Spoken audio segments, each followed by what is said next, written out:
The gunslinger dripped some oil into his pistol's chamber. He then took out a brass bullet, blew dust off the casing, loaded it into the chamber, spun it twice and spread some grease evenly. After a quick check, he holstered the gun in a leather holster and stepped into a life-or-death showdown. His opponent was none other than the town's handsomest gunslinger kid. To ensure a fair duel, they had to draw when the bell rang. The one standing after firing was the winner. Whoever broke this rule would be shot dead on the spot by the gunman on the bell tower. Once everything was set, the contest began.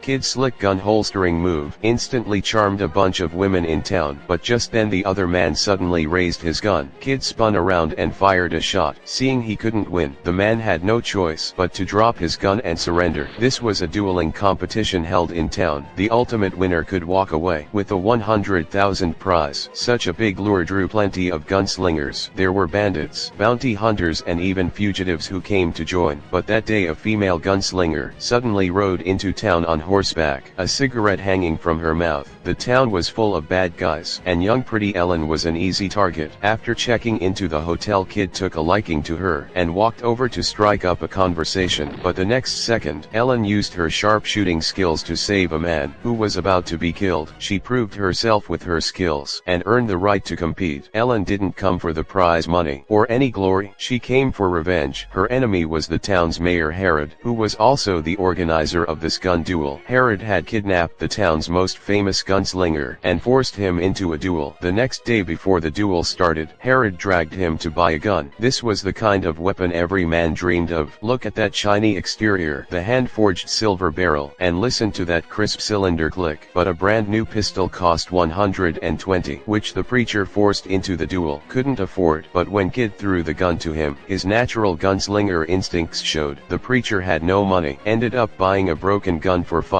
with only one bullet.